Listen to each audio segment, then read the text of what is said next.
Okay, welcome back. Yes, indeed. We've got those two gentlemen joining us on the program today, but we'll start off here on this leg and then we'll go back and forth to Lagos here as well. Dr. Fapohunda joins us this morning. Now, I have several titles for him. Now, if you look at this certain draft of a certain bill that's been circulating, he's the author of that bill, which we will talk about in a moment. We also understand the secretary of Eminent Elders Forum. Good morning, and thank you for coming on today. Good morning, viewers. Okay, so let's take a look at this particular bill, which I'm sure a number of people might have seen it. It is titled "A Bill for an Act to substitute the annexure to Decree 24 of 1999 with a new governance model for the Federal Republic of Nigeria." So if you look at that, that's how it is captioned this morning.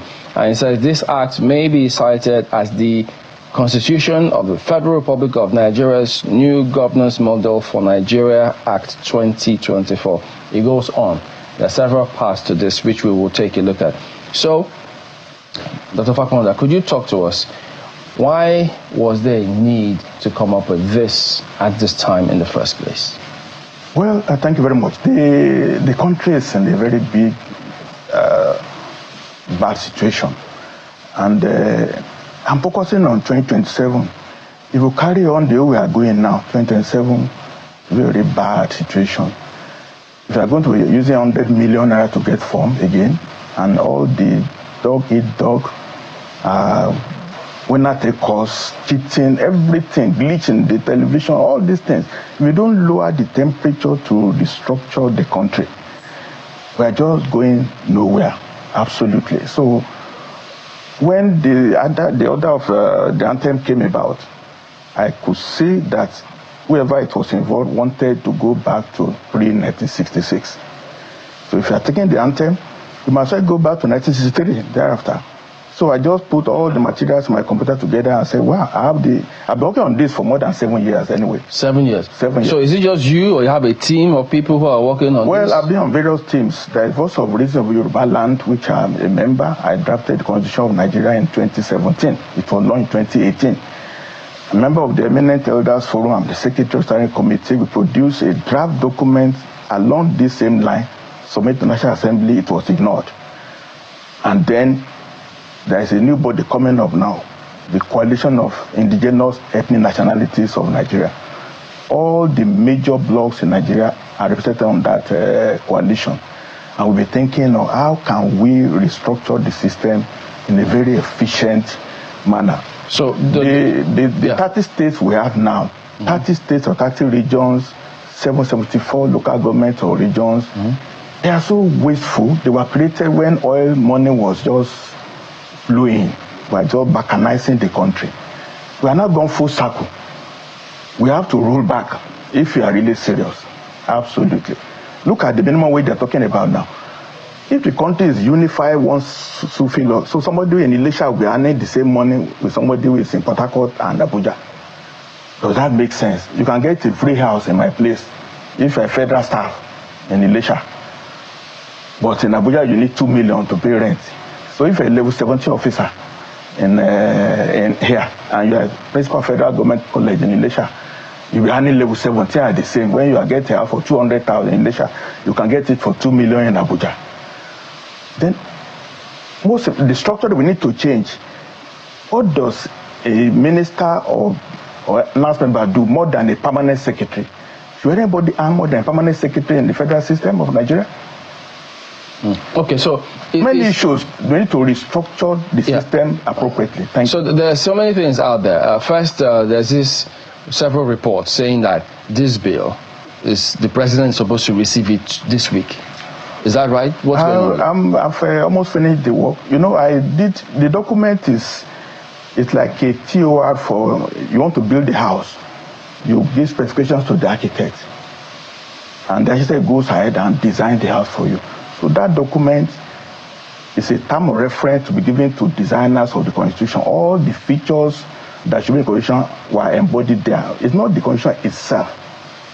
Okay, that be as it may, I tweet out to the public space, and the response has been overwhelming. There is no advance. Are they happy or mixed feelings or saying, no, we can't do this? Extremely happy. Across the country, different parts of the country? Across the world. Extremely happy with it, and I'm energized that this is happening. No, leave the world first. Let's talk about in Nigeria. In Nigeria, all parts of the country, are they? You're getting support that this is the way to go? Absolutely, except some northern friends. And I went to Liberty TV to talk for 1 hour last week. And in the studio there are my friends who are from Northwest, and they felt this is a reasonable argument to advance.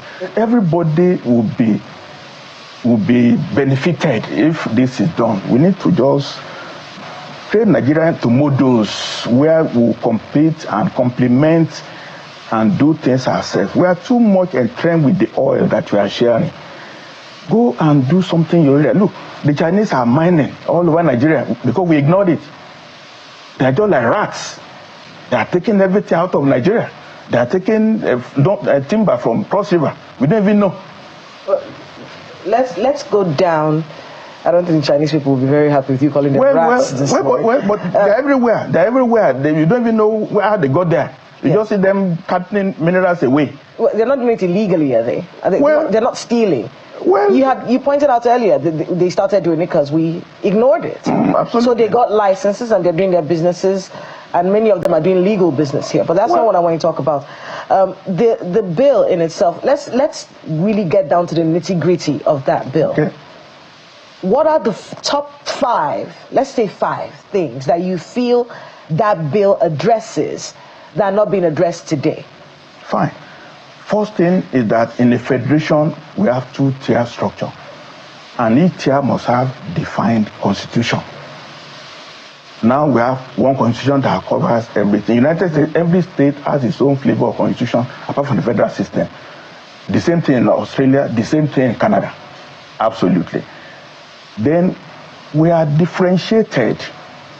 We are just not one the way we say it is. In Canada, there is Quebec for the French people. They are speaking French. And in Alberta, they have crude oil. It belongs to them. It's the same country. And we are all running from here to Canada. And we don't want to do the same thing that they are doing there. Several other features. We want a ceremonial president. Before you go to that part, 2-tier framework of governance, federal and state. Yeah. That's what you're proposing here, summary of this. Yeah. But at the moment, that's what we're operating, where the president, I think AGF, has even gone to court saying no. To bring local government has to function. Now here, maybe you should explain to us. It can't function because the state level, no local government here.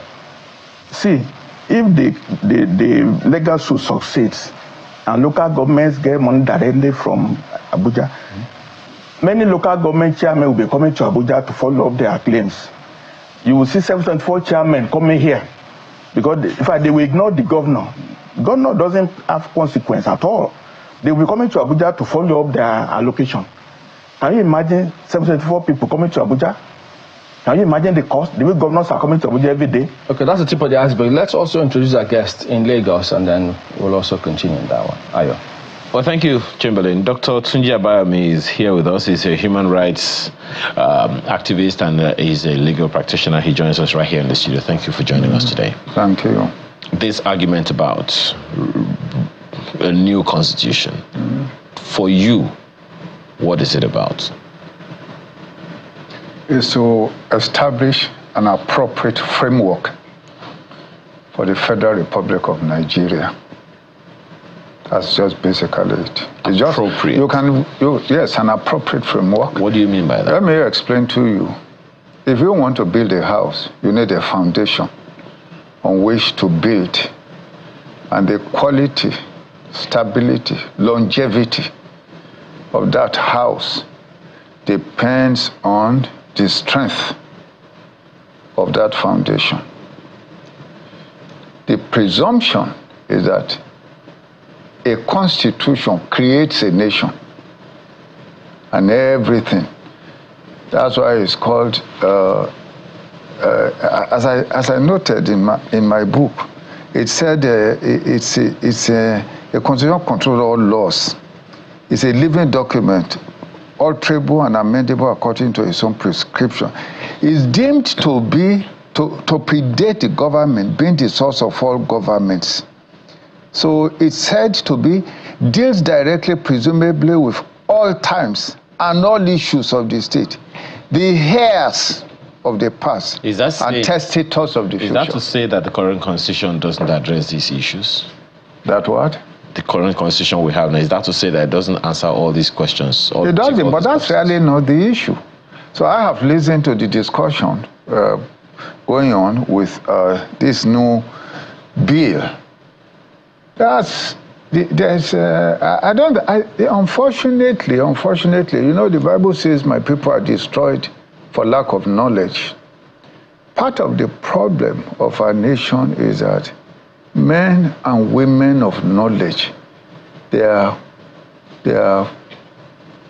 of no consequence in our nation. And yet, every creation in human evolutionary progression is as a result of the power of the mind to come up with ideas. Now, the issue is this bill, but that's not the issue. You have a bill here now. Is it different? It's just a constitutional opinion. It's not different from what is imposed on the people of Nigeria by the military. It's not different from the opinion that came up in 2014 conference by Jonathan. It's not different from Ponaco, but that's not the problem. The people are still focusing on the content. The issue of the Constitution, the fundamental of the Constitution are basically three: legitimacy of origin, legitimacy of process, and legitimacy of end product. Legitimacy of origin, legitimacy of process, and legitimacy of end product. So when you're talking, first and foremost, you don't bring a constitution into existence by way of a bill. A bill, you bring a bill to bring about a law. And constitution is not a law. It must be understood. A law comes as a consequence of a constitution through the House, the National Assembly. But a constitution is an agreement by the people to create a government to which they delegate their power on how they want to be governed. That's what a constitution is. So what's the basis for changing the constitution? What's the basis? How does the process start? Very good. What's the basis for changing the constitution? It is just simple.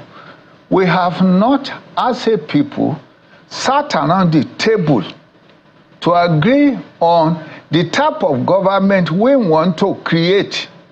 So which we want to delegate our power to govern us. So how does that process start? Okay, now, there have been total confusion, like I said, in Nwabueze's conference.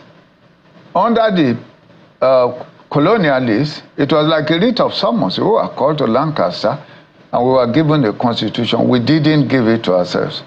The military came, it took over the power, and in his case, it's even worse because it gave itself, by its own law, the power to make laws. Not the constitution, the power to make laws for good government, peace, good government. Power that is co-equal to that of the National Assembly. It didn't give itself the power to make a constitution. But when it came to making a constitution, it realized that it didn't have that power. That's why it said, we the people gave ourselves a constitution. Of course, we didn't give it to ourselves. But it realized that a constitution's validity and legitimacy lies in its coming from the people. Now, so how do we go about it? Exactly. And I want to now attend to that. With this same confusion we have in the country, there's only one way. Only one way. I emphasize only one way by which you can have a legitimate constitution. And I spoke to them again. What basis? It's very simple. The National Assembly can pass a law to enable the people to give to themselves a constitution. Why can it pass a law? Because it's exercising delegated power of the people, not from that constitution. Because if you look at Britain, Britain's government is legitimate. Why is it legitimate? It's legitimized by the votes of the people. Delegation. Is that the way the 2014 conference was convened? No, the 2014 conference had no legal foundation. There was no law that brought it about. Now, in the case, you see, authority can only be delegated. So you are saying then, my apologies, so you are saying then that the 2014, the resolutions of the 2014 conference was not legitimate? No, that's not the authority. The content is okay. There's nothing wrong with it. Like the content of this bill, like the content of military constitution, like the content of PRONACO.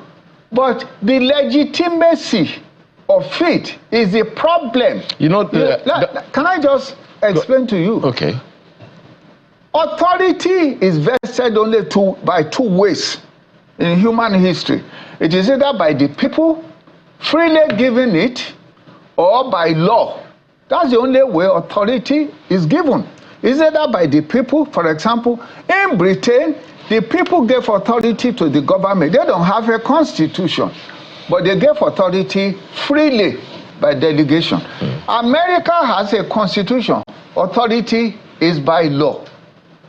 So the problem of this nation is that in the case of Nigeria, it's even more complex because, like I said, it is United Nations of Nigeria, United Nations of Nigeria. There are few nations in the world where nationalities are permanently located Dr. in Abayomi, different sectors. Everyone listening to you now would just be asking the question, so where is he going? Are you for a new constitution or not for a new constitution? I'm for a people's constitution. How does the process start? You talked about the National Assembly making a law. Yeah. The law has to be activated. The law has to be executed. How does that law get executed? That's not a problem. Once the law is executed, is very simple. Once you pass a law, you pass a law to enable the people to give to themselves a constitution. And then what happens after that? You execute the law. There's already a government in power. There is already a de facto government. The de facto government... So the only problem, my apologies, the only problem that the 2014 conference had, in your opinion, is that there was no law from the National Assembly that put the team together. Yes, no authority, no foundation, no legitimacy. So even the president of Nigeria doesn't have the authority to put a national conference together for a new constitution. The power of the president is to execute the laws. That's the only power it has. Which law is it executing? It's not executing any law. The executive power of something is to execute the laws. Okay. Now, this bill that Dr. Fapohunda has come up with, you don't think it is a basis for a law? It isn't. It is just an opinion like any others. You understand what I mean? It's no different from military constitution. It's talking of a bill. Do you bring a constitution about by way of a bill? I have read through it. I read it extensively. It's talking of prime minister giving power to. It's talking of regional territory. It's talking of and so on and so forth. But the issue, the point, the fundamental that I want you to appreciate is this. Like I have always said, look, take Nigeria like a cocoa farm that we all have, a cocoa farm, our inheritance. You are a journalist, I'm a lawyer, our brother is a teacher, and our sister is a nurse. The question is, how do we want to manage that collective inheritance we have? The only sensible thing is that we sit down freely to agree. But someone has to take the lead. Let me ask Dr. Fapohunda, do you agree with him, Mr. Fapohunda, that this is just your opinion and it needs the efficacy of the National Assembly to make it into something that a national conference can use to create a national constitution? Dr. Abayomi has not got the nuance of my proposal. It's a proposal for an executive bill to be transmitted by the President to National Assembly. The elements of the bill are there. There is a provision for referendum on whatever is agreed upon eventually. That document says the features I would like to see in a new structure of the Constitution. Once the process outlined in that document is followed, then we are in the same terms with Dr. Abayomi. We are not different at all. Okay, now we are in 2024. We are not in a vacuum. There is no military takeover that will decree anything. I'm seeking for an invocation of the doctrine of necessity. In 1999, we invoked necessity because the day Obasanjo was sworn in, we had no constitution at all. But we wanted the military people to go away. So with that constitution, the government came in. What about the part where he says that you don't bring about a constitution by this proposal? Once this document is taken by Mr. President and is converted to an executive bill, taking my ideas there, submit to National Assembly, National Assembly will now enact a law that will authorize people to aggregate whatever, all the policies are set out in that bill. Once followed everything inside that bill, in 1 year's time, we are going to have new states based on aggregation. We are going to have state constitution. We are going to have a new framework. And at the end of it, there will be a referendum to enact the new constitution into law. The proposals I have there are elements to consider. It doesn't mean everything that was there will be taken. I mean, not to take you backwards, yeah, but for a lot of people who, because we've been hearing this conversation for quite a bit, and he talks about three things: legitimacy of origin, legitimacy of protest, and legitimacy of end product. Now, I want to go back to the major things that you want changed. You started off by talking to us about a two-tier system as opposed to a three-tier system. What else would you like to see change? 2 tiers. The second tier will be at liberty to configure how they want in their own area. Okay. The third one is that the whole structure of governance will be simplified. For instance, there will be no INEC centrally. No INEC? No INEC. Each region will elect their own delegate the way they wish to come to Abuja. And to cure the problem of censors, and each region will be treated on equal basis. So if you say each region or state bring in 20 persons, you are free to get your 20 persons in your own, based on your own culture. You might have to bring emirs, retired permanent secretaries, whatever. Once you get to Abuja, if there are 8 states, there'll be 20% per state, so there'll be 160 members in the assembly. Then it is there that we elect the president.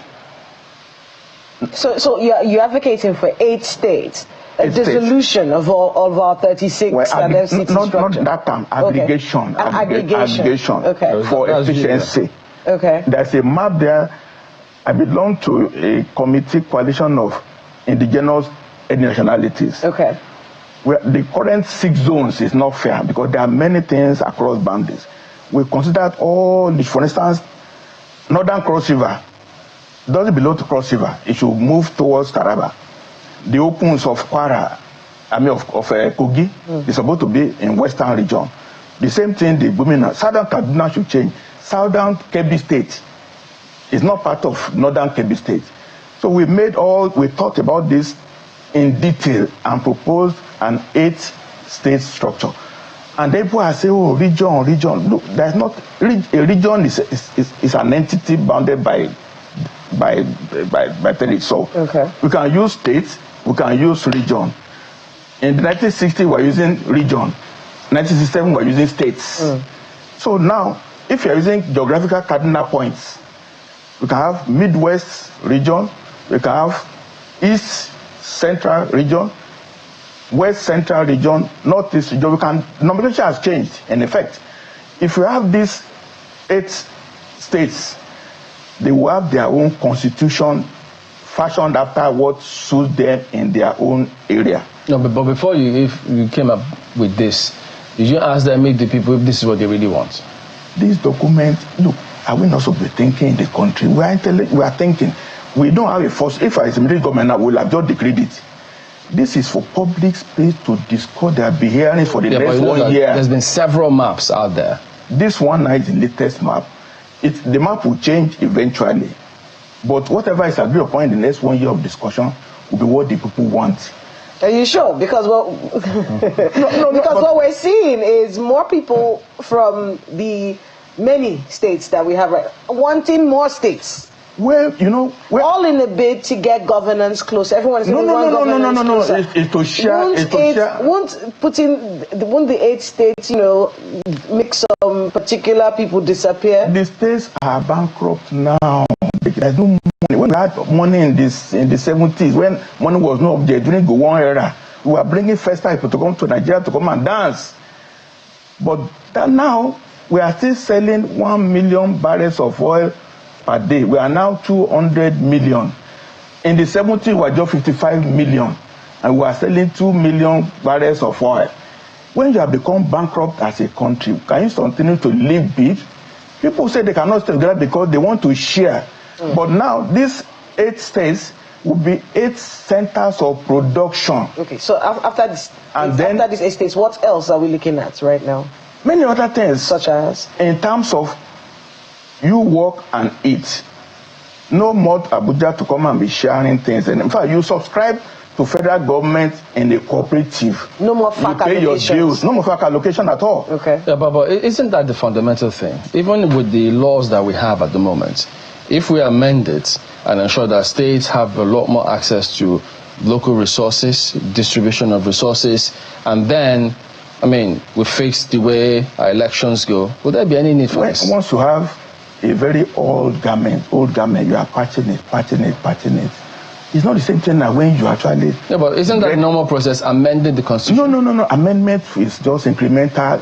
Look, our problem is grave. I told you, we cannot go into the next election if we don't do something this year to change the structure of the country. Our problem is grave. Okay, let's continue. We are in Nigeria together. If we continue with the same election system we had last year in 2027, do you think we can survive it? I don't think so as a right-taking Nigeria. So no more FAC allocation? No FAC allocation, but then it's not going to disappear overnight. It might be a 3-year period. Not that you just cut you off immediately. Okay. There will be a 3-year transition in everything. If we start this year, by 2027 we'll be getting results. Each of the new states now will go out and think about how to survive. And maybe in over a 3-year period, you'll be reducing by 20%. And then your salary scale in each region will be different. You cannot be earning the same compensation the way it is now. Local government chairman in Osun State is earning the same amount of Abuja local government. You're not doing the same function. We need to differentiate and come down to brass tacks of development. We have been faking in this country. The time we wake up, we will get better. Dr. Abayomi, let me ask you about the Constitution. Now, we hear people say time and again that it was given to us by the military. But we all know that in November 11, 1998, at that time, Abdul Salam considered what he called the Constitution Debate Coordinating Committee, which was headed by Justice Nikki Toby at the time.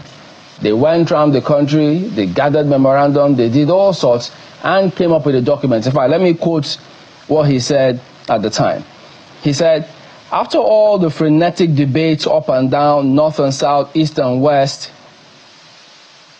in the light of the memoranda and the oral presentation on the 1995 draft constitution, it is clear that Nigerians basically opt for the 1979 constitution with relevant amendments. They want it, and they have copiously given their reasons for their choice in the different memoranda and oral presentations. So, we have recommended to the Provisional Ruling Council the adoption of the 1979 constitution with the relevant amendments from the 1995 draft constitution.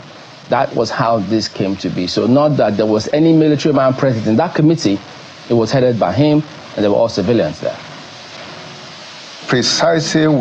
That's precisely where the problem is. Because under that system, sovereignty belonged to the military, not the people. You look at that constitution, it says, whereas the Constitutional Debate Coordinating Committee has presented the report of its deliberation to the Provisional Ruling Council, and whereas the Provisional Ruling Council has approved the report subject to amendments as are deemed necessary. In other words, the military received supposedly a constitution of the people, amended it, and passed it into law. That is the abnormality.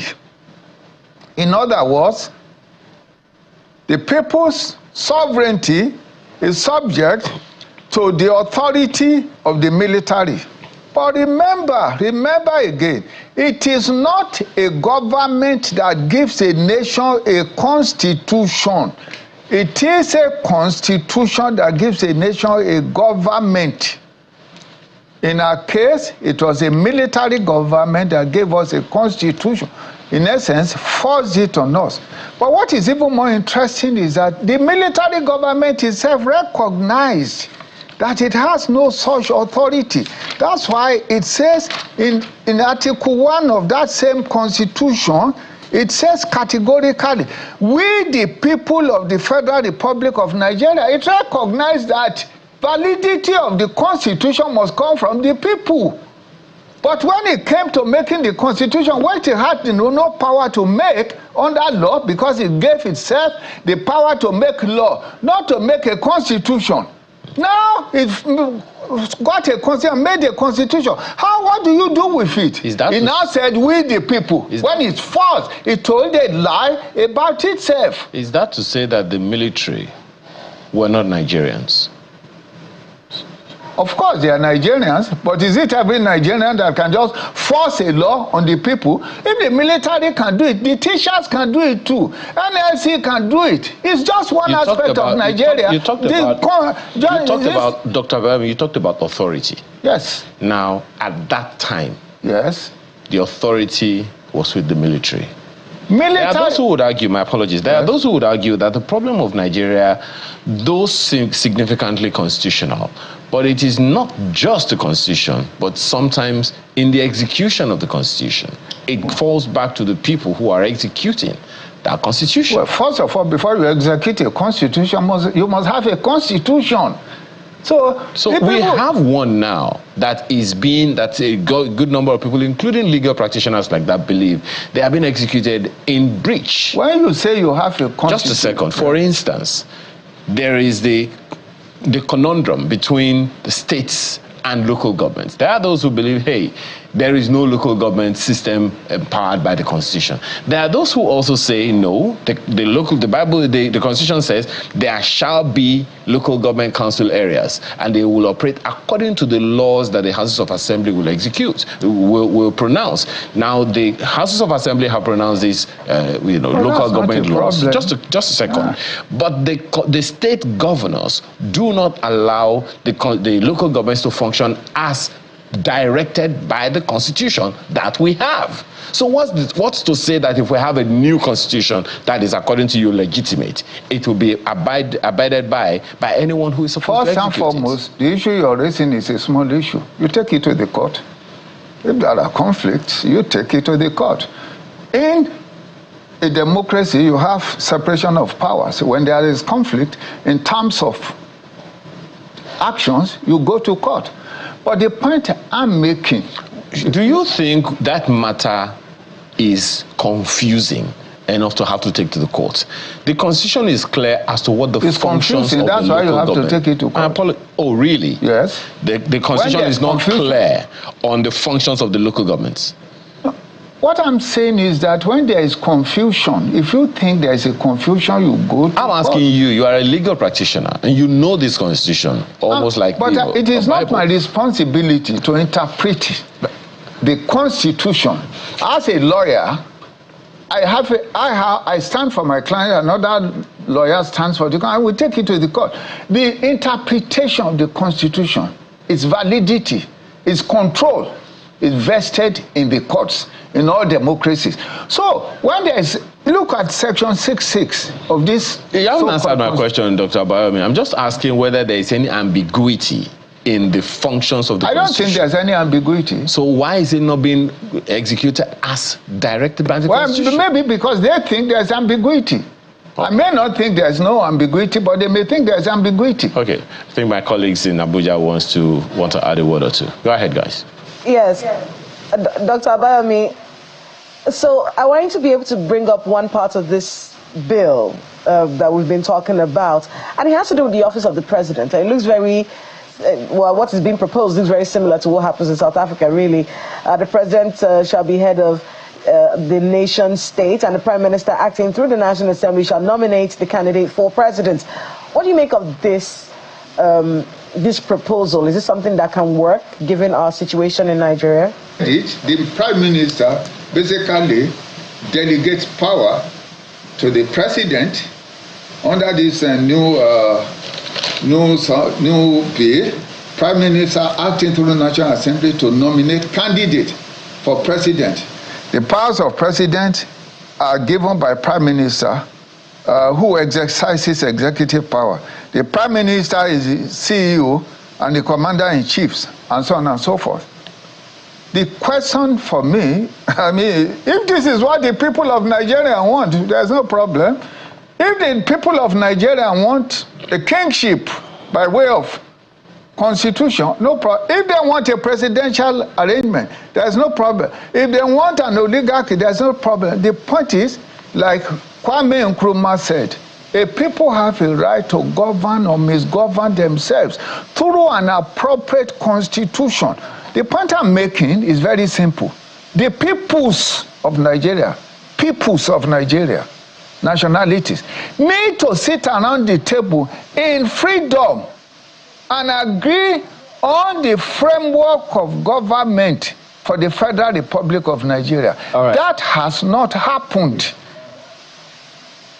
So if they come out, the bill, yes, there's a bill, it's an opinion, a constitutional opinion.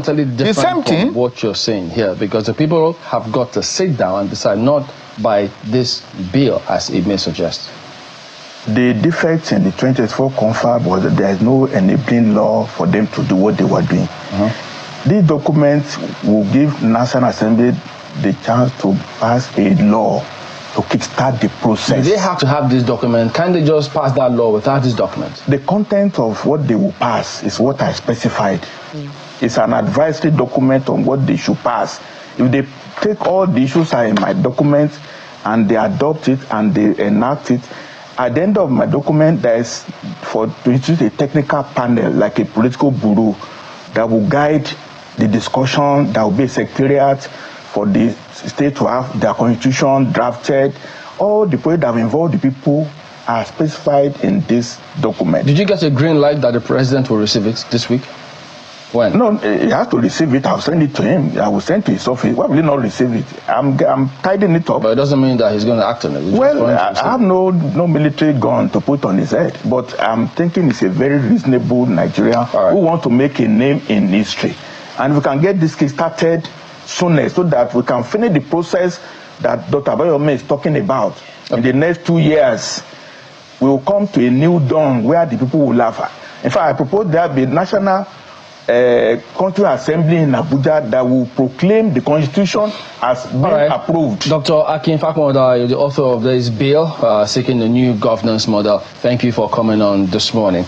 Well, Dr. Abayomi, let me ask you, I mean, for those who think that there isn't any fundamental difference between 1979 Constitution and the 1999 Constitution, other than two things, 13% derivation and the number of states, they think there's no difference between those documents.